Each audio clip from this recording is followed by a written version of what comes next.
চীনের মানুষ বানাতে পারে না এমন কিছু নেই, একথা তো আমরা হরহামেশাই শুনে থাকি। একটি আসল পণ্য বাজারে আসার প্রায় সাথে সাথেই মেড ইন চায়না ট্যাগ লাগিয়ে এর নকল পণ্যটি বাজারে ছড়িয়ে পড়ে। শুধু কি পণ্য নকল করাতেই চীন এগিয়ে? যদি বলি একটি গোটা শহর কিংবা একটি গোটা মহাদেশ নকল করে ফেলতেও সক্ষম তারা। শুধু কি তাই, এখন তারা নকল করছে সব ধরনের বড় বড় ব্র্যান্ডের, এমনকি বানাচ্ছে নকল খাবারও। গোটা পৃথিবীকে নকল করে নিজ দেশে নিয়ে আসা যেন এক ছেলে খেলা হয়ে দাঁড়িয়েছে চীনের কাছে। পিনিক পায়ের আজকের ভিডিওতে আপনাদেরকে দেখাবো চীনের নকল করা অজানা কিছু প্রোডাক্টস।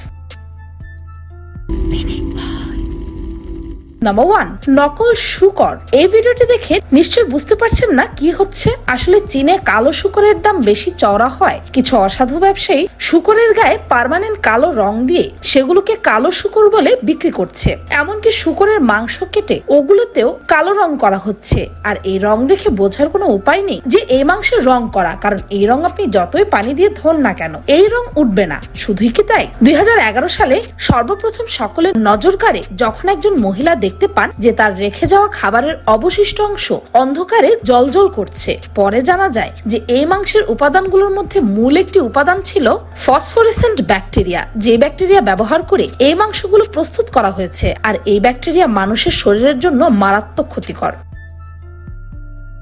নাম্বার 2, অ্যাপল থেকে পাইনঅ্যাপল। অ্যাপল কোম্পানির ফোনের সাথে তো আমরা সবাই পরিচিত। কারো কাছে আইফোন আছে মানে আমরা তাকে ধনী ভাবি, আর ভাববো নাই বা কেন, যে দাম এক একটা আইফোনের। কিন্তু চীন তো আরো এক ধাপ এগিয়ে, কারণ চীনের কাছে আছে পাইনঅ্যাপল ফোন। অ্যাপল কোম্পানির নকল করে তারা এই ফোন তৈরি করেছে আর নাম দিয়েছে পাইনঅ্যাপল, যা চীনে পইয়ো নামে পরিচিত। নাম্বার 3, চীনের থার্স্টি কোলা। কোকা কোলা খায় না এমন মানুষ পাওয়া বড়ই মুশকিল। তবে জেনে রাখুন চীনে কোকা কোলা নকল তৈরি হয়, তবে সেটিকে তারা বলে টেস্টি কোলা। ঠিক কোকা কোলার মতোই স্বাদ, কিন্তু তাদের দেশে তাদের রেসিপিতে তৈরি করে এটির নাম রাখা হয়েছে থার্স্টি কোলা, যা প্যাকেজিং থেকে শুরু করে সবকিছুই কোকা কোলার মতো, কিন্তু এই নামটুকুই থার্স্টি কোলা। এমনকি স্প্রাইটকে চাইনিজরা হুবহু নকল করে এর নাম দিয়েছে জুবি।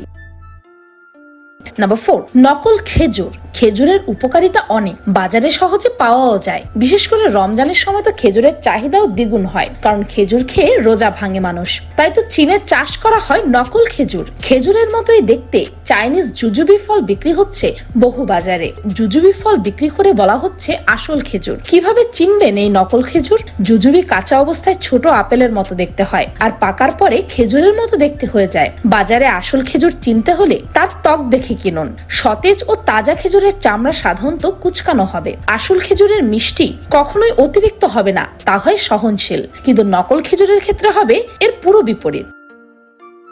নাম্বার 5, নকল মাংস। চীনের ইয়ান্তা সুজাকু এলাকা, যে স্থানটিকে আপনি দেখতে পাচ্ছেন, সেখানে গরুর মাংস বিক্রি হচ্ছে। বেশ সুন্দর লাল রঙের মাংস দেখে যে কারোই ইচ্ছে হবে কিছু মাংস কিনে বাড়ি নিয়ে যেতে।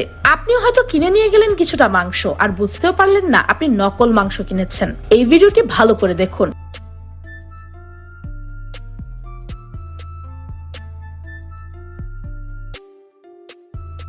কি মাংসের হাড় কখনো এমন হয়? যদি সেটা নকল মাংস হয় শুধুমাত্র তবেই এমনটা হয়। চীন এখন নকল মুরগির মাংস এমনকি গরুর মাংসও তৈরি করছে, আর তারা মাংসের হাড় তৈরি করছে স্ক্রু দিয়ে। নাম্বার 6, চীনের নকল চাঁদ ও সূর্য। মহাকাশ বিজ্ঞানী নিজেদের ছাপ ফেলতে উঠে পড়ে লেগেছে চীন। তাই তো গোটা বিশ্বকে চমকে দিয়ে কৃত্রিম সূর্য বানিয়েছিল শি জিনপিং এর দেশ চীন। এই নকল সূর্যের নাম EAST experimental advance superconducting tokamak. সেই সূর্য 7 কোটি ডিগ্রি সেলসিয়াস তাপ উৎপন্ন করে, যা আসল সূর্যের 5 গুণের কাছাকাছি। এর মূল লক্ষ্য বলা যায় মানুষের ক্রমবর্ধমান জ্বালানি চাহিদার পরিবেশ বান্ধব উৎস তৈরি করা। সমুদ্রের 1 লিটার পানি থেকে যে পরিমাণ ডিউটেরিয়াম গ্যাস পাওয়া যাবে তা থেকে নিউক্লিয়ার ফিউশনের মাধ্যমে পাওয়া শক্তি 300 লিটার গ্যাসোলিন পুড়িয়ে পাওয়া শক্তির প্রায় সমান। আর এবার কৃত্রিম চাঁদ তৈরি করে শোরগোল ফেলে দিয়েছে চীন। মাধ্যাকর্ষণ নেই, তবে রয়েছে চৌম্বকীয় শক্তি। চাঁদে যাতায়াতকে উন্নত মানের করতেই এই ব্যবস্থা, এমনটাই জানানো হয়েছে। শক্তিশালী চৌম্বকীয় শক্তি ভ্যাকুয়াম চেম্বার তৈরি করা হয়েছে সেখানে। অবিকল চাঁদের আবহাওয়া তৈরি করতেই এই ব্যবস্থা। নকল এই চাঁদ হবে 2 ফুটের। রাখা হচ্ছে ধুলা ও পাথরও। আর্টিফিশিয়াল গ্র্যাভিটির জন্য কিভাবে লেভিটেশন হয় তা পর্যবেক্ষণ করা হচ্ছে। চেংদু শহরের ওপর এই নকল চাঁদ জ্বলজ্বল করবে খুব শীঘ্রই। নাম্বার 7, নকল পিরামিড। পৃথিবীর সব রহস্য বিজ্ঞানীর কাছে এসে ধরা দেয়নি আজও। মিশরের পিরামিড মনে হয় এমনই এক রহস্য। সবচেয়ে মজার ব্যাপার হচ্ছে, আর্কিটেক্ট হিসেবে এই ধরনের কাঠামো সবচেয়ে ভূমিকম্প প্রতিরোধক এবং পৃথিবীর অন্যান্য সব স্থাপনা থেকে পিরামিড সবচেয়ে স্থায়ী স্থাপনা। বিশাল সব পাথর কি করে যে শত শত ফুট ওপরে তোলা হয়েছিল তা আজও কেউ জানে না। কেউ বলতে পারে না কি করে কাটা হয়েছিল এই পাথরগুলো, কারণ পাথরগুলো এত মসৃণ যে অতি উন্নত যন্ত্র ছাড়া সেটা একেবারেই সম্ভব নয়। আর সেই সময় তেমন উন্নত যন্ত্রপাতিও ছিল না। যখন সবাই পিরামিড তৈরির নানা প্রশ্নের উত্তর খুঁজছে, ঠিক তখনই চীন তাদের দেশে পিরামিডেরও নকল স্থাপনা তৈরি করে বসে আছে। গিজার পিরামিড দেখতে লাখো পর্যটক প্রতি বছর মিশরে যায়। হুবহু তেমনই পিরামিড চীনে গেলেও দেখতে পাবেন। চীনের হুবেই প্রদেশে আছে এই পিরামিডের অবস্থান। নাম্বার 8, জাল আখরোট। কি ভাবছেন ভেজাল খাবার না বলে জাল খাবারের কথা কেন বললাম? আসলে টাকা যেমন জাল হয় তেমনি কি খাবারও জাল হয়। অন্য কোথাও জাল খাবার পাওয়া না গেলেও চায়নাতে জাল খাবার পাবেনই পাবেন। তাই বলা হয় আখরোটও নকল করা সম্ভব। এটি চীন ছাড়া অন্য কারো মাথায় কখনো আসতেই পারে না। চায়নায় আখরোটের দাম বৃদ্ধি পাবার কারণে কিছু অর্থলোভী লোকেরা আখরোটের খালি খোসা জোগাড় করা শুরু করে। এরপরে সেগুলোর ভেতরে পাথর আর কাগজ দিয়ে পূর্ণ করে তা বাজারে বিক্রি করা শুরু করে। ভাবতে পারছেন?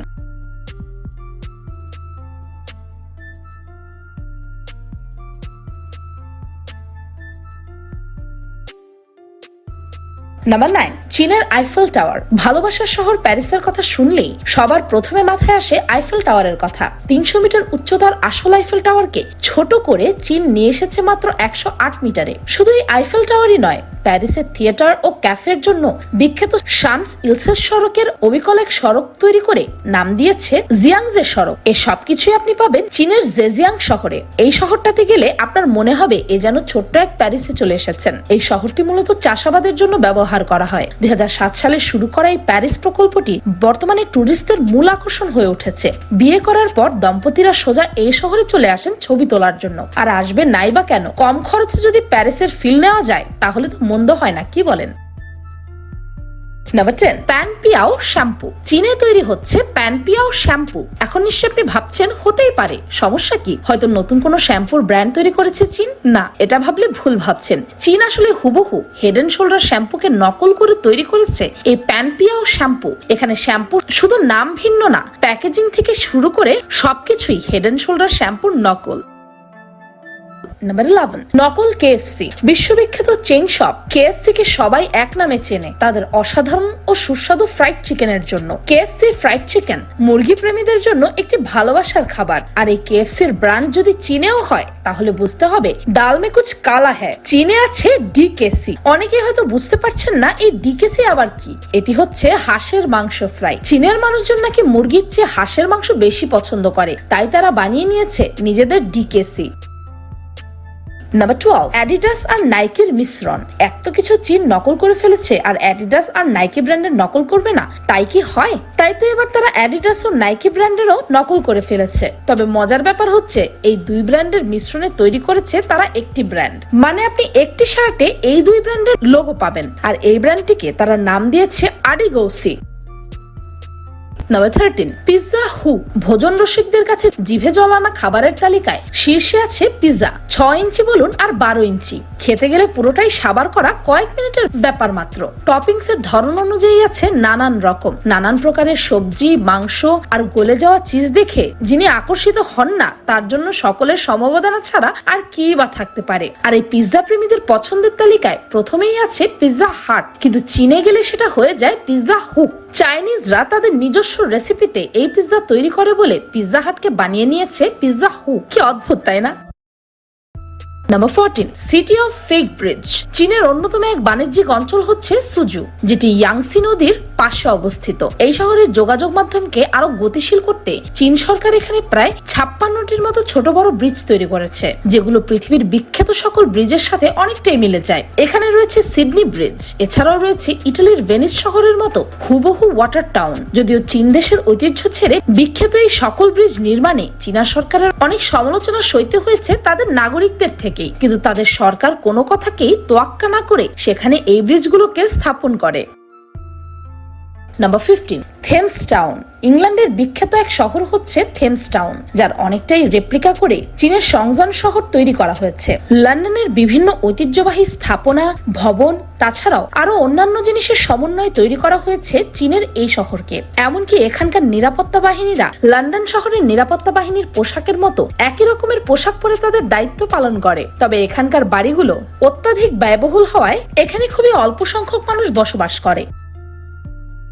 নাম্বার 16, চীনের হোয়াইট হাউস। চীনে মার্কিন প্রেসিডেন্টের অফিস এবং বাসভবন হোয়াইট হাউসের রেপ্লিকাও আছে। এটি অবশ্য একটি মার্কিন রিয়েল এস্টেট কোম্পানির অফিস। তবে মজার ব্যাপার হচ্ছে চীনারা নকল করতে হয়তো আর এখন কিছুই বাকি রাখেনি, তাই এবার তারা নিজের দেশের জিনিসই নকল করতে শুরু করেছে। যেমন নিজের দেশের ঐতিহ্যকেও নকল করেছে চীন। চীনের মহাপ্রাচীর প্রায় 9000 কিলোমিটার দৈর্ঘ্যের। মধ্য চীনের নানচাং শহর এই 9000 কিলোমিটারকে সংক্ষিপ্ত করে দর্শকদের জন্য নিয়ে এসেছে মাত্র 4 কিলোমিটারে। নাম্বার 17, লন্ডনের টাওয়ার ব্রিজ।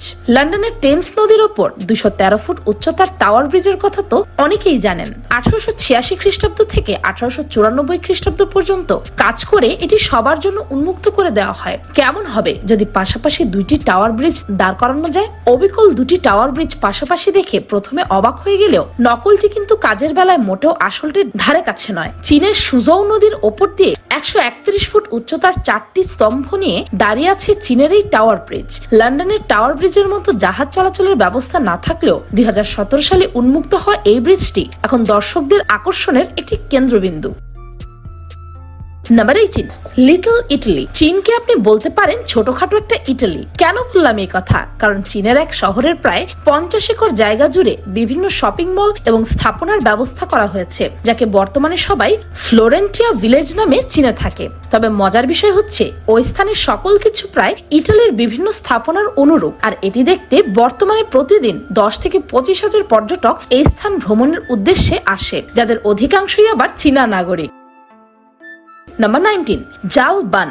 মামা একটা চিকেন বান দাও, এই কথা বলে কলেজ বা বিশ্ববিদ্যালয়ের ক্যান্টিনে অনেকেই চেঁচিয়েছেন। কিন্তু আমাদের দেশে চেঁচালেও চায়নাতে গিয়ে খাবার আগে একটু চিন্তা করে নেবেন। 2007 সালে চায়নার একটি পত্রিকা প্রথম এই বিষয়টি সকলের সামনে তুলে ধরে। কিছু অসাধু ব্যবসায়ী হার্ডবোর্ডকে কোনো এক রাসায়নিক পদার্থের মধ্যে ডুবিয়ে নরম করে তৈরি করে এগুলো। অবশ্য কিছু পরিমাণ শূকরের মাংস থাকে এগুলোর মধ্যে, যাতে খাবার সময় বুঝতে না পারা যায়।